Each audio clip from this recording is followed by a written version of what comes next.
Hey everybody, welcome back to the show. Glad to have you here today on our Training Thursday edition of the Cabral Concept. Today is episode 2533. All of the show notes, the three big takeaways will be at stephencabral.com/2533. What I wanted to do was go over a topic that I feel is really important. So we have so many brilliant researchers and PhDs and just great people in this amazing health and wellness and fitness-based field. And one of the things is, as they become more and more popular, I just feel that we all, as practitioners, and people out there putting out content have a responsibility.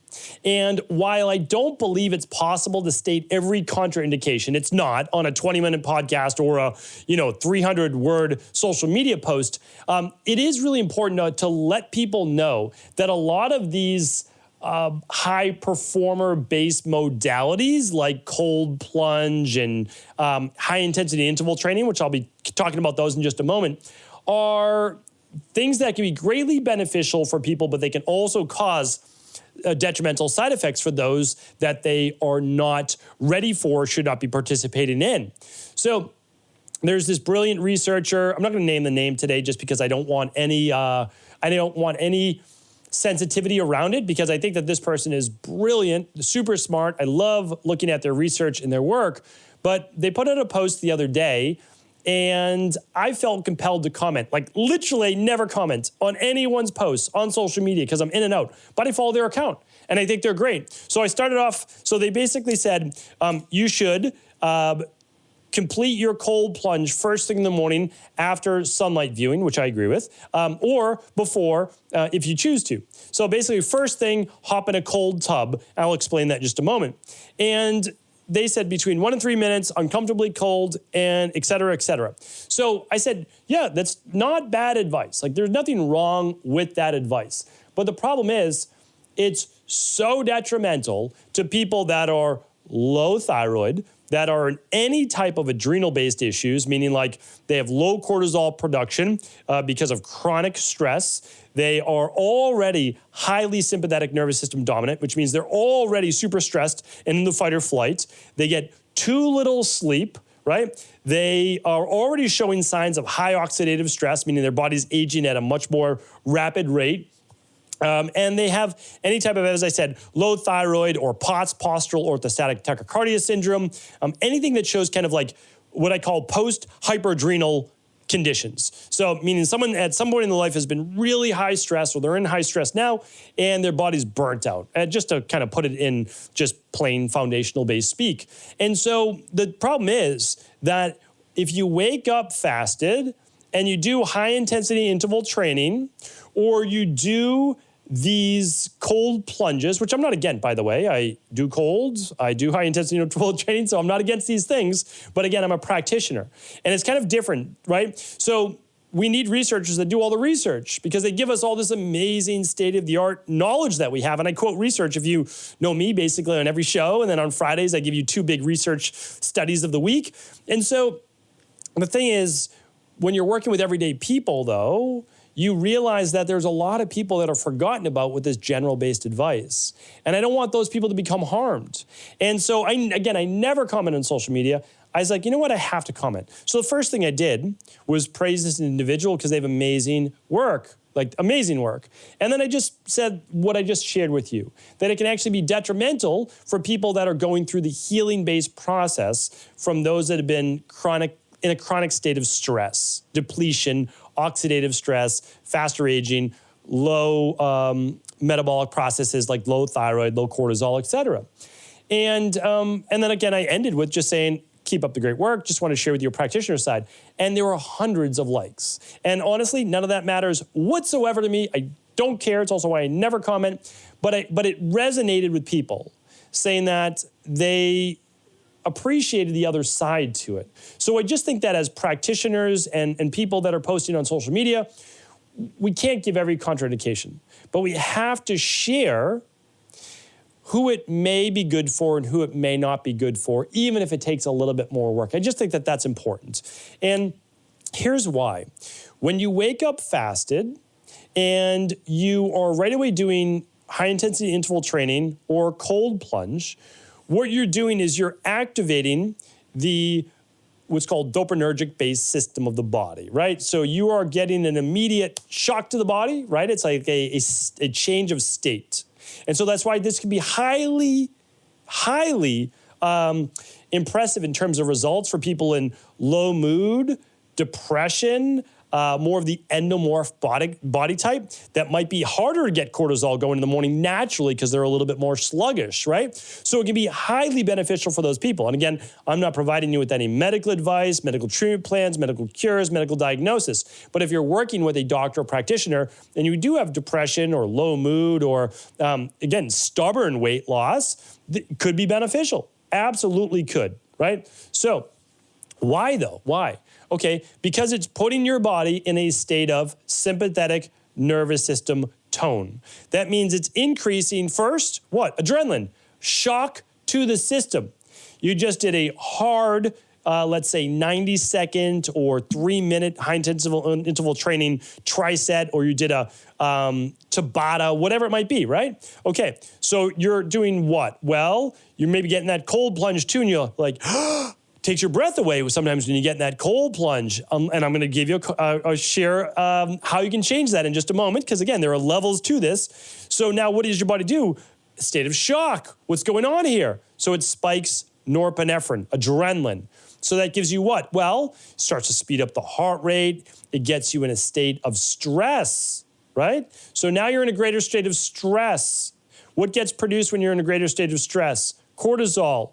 Why is cortisol being produced? Your body thinks that you're in a survival mode. It's going to break down stored glycogen to get some glucose in that bloodstream to deal with the fight or flight, right? You're fighting or you're fleeing. You're running, right? Fight or flight. Okay, so that is what's happening. Now, for a lot of individuals, it wakes up that cortisol, the HPA axis, right? And it gets them started for the day. It improves their overall mood and their cognitive ability. Great. Okay, great.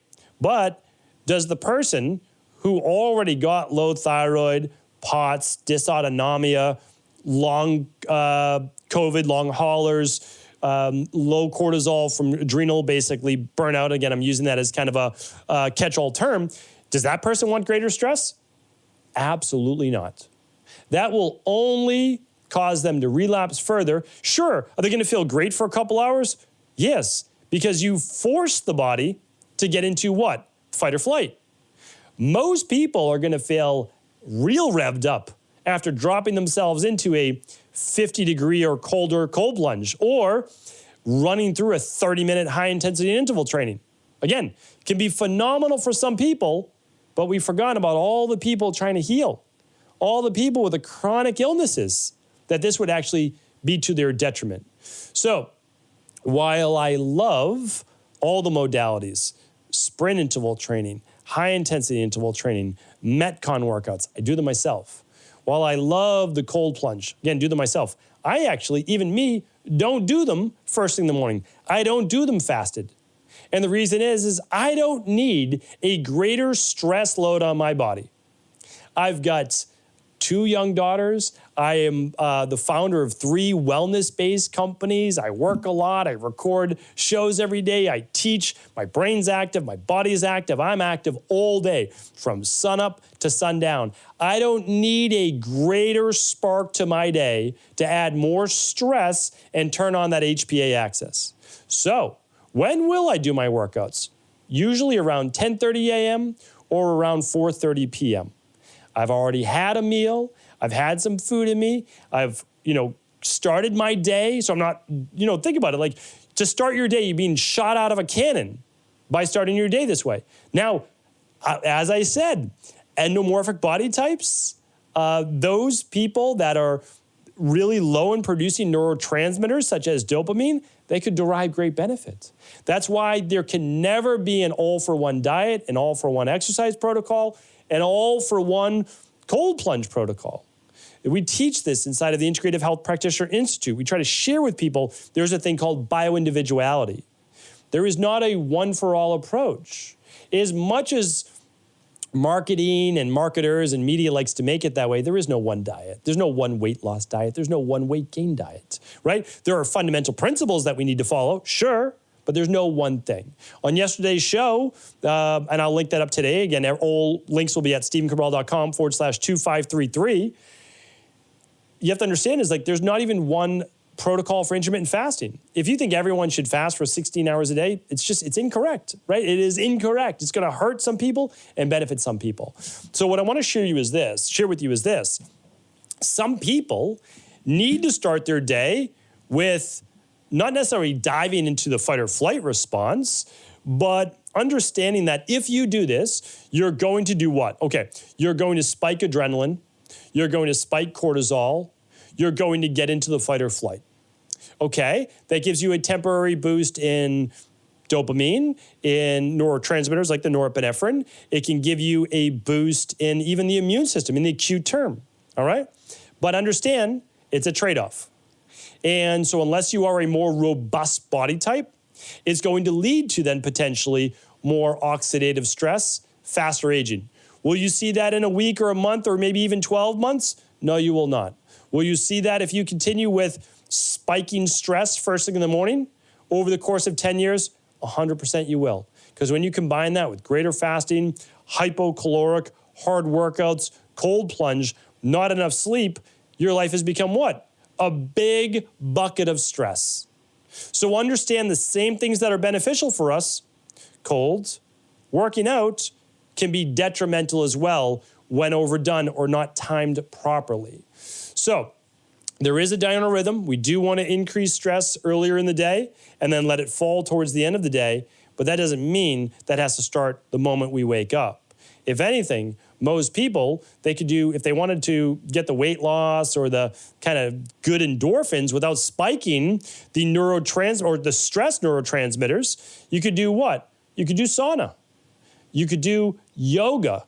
You could do cardio. So just think about that. Like if you needed to do something as part of your wellness-based practice upon waking, yoga, cardio, sauna can all put you into more of a relaxed state, not sympathetic, parasympathetic nervous system, and still get your body going, but save that stress for later in the day. Now, again, if your goal though, and you're more of a robust body type, you gain weight easier, lower mood, etc., more of the endomorph or kapha body type in Ayurveda, yeah, then you can do those high intensity and you can do the cold plunge. So I'm not saying that. What I'm trying to do is stay fair and unbiased. But I want to share with you, it is not a one-for-all protocol. And when misused, you'll begin to see your natural cortisol levels decline. You'll become more reliant on it, right, to spike into that sympathetic nervous system.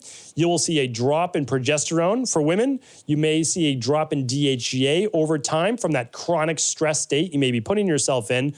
And again, unless you are getting the sleep and recovery, it may not be there. And the last thing I want to share with you is this, is that there is a way to override this. So that's the thing. I'm going to give you the other side. But it's so hard to teach this in one Instagram post. And that's why, again, I'm not coming down on anybody. But most people don't know this, and not even like 1 out of 100. And that's why you have to state this for the general public, if you teach the general public, is that you can actually overcome the cold plunge stressor and cortisol production with breath work. And that's the ultimate goal. So that when you get into the cold plunge, you are not spiking fight or flight. You are not spiking norepinephrine and cortisol. And the way that you do that is actually a relaxation response through breath work. So you're going into the cold plunge, you're feeling that cold, and you're exhaling the stress, relaxing your body, not allowing that heart rate to spike. And you do that through your breath work. I can't teach that on today's show. I've done that on many previous episodes as well. But that is one way that if you wanted to, you can actually do some of that cold work in the morning. I still don't recommend right upon waking, but you'd be able to do it without getting the fight or flight based response. And so there's a lot of different ways to peel this onion, but for the most part, we do not want to activate fight or flight first thing in the morning. There's plenty of time for that in our daily Western-based lifestyle. Most people don't get enough sleep. They don't have enough recovery. They already have enough stress with work and with family and everything else that they don't need to increase that as well with super hard workouts and cold plunge. So my recommendation is use all of these modalities, cold included, use them at the right time of the day, learn to activate the parasympathetic nervous system. Don't push yourself too far into the fight or flight, which is the sympathetic nervous system. And above all else, understand that what is great for one person may not be great for you overall or just at this moment in your life. So hopefully this was helpful. Again, this is always meant to try to add to this amazing field that we're all a part of. I'm just one person. I'm giving you one side of the equation from a practitioner standpoint that has overseen 250,000 client appointments and just working with a lot of people with chronic-based illness. So again, just want to help, and I appreciate all of you. Thank you so much for subscribing to the show, reviewing the show. If you haven't, we would love you to do that. And most of all, just share the show with anyone you believe it could serve. Take care, everybody.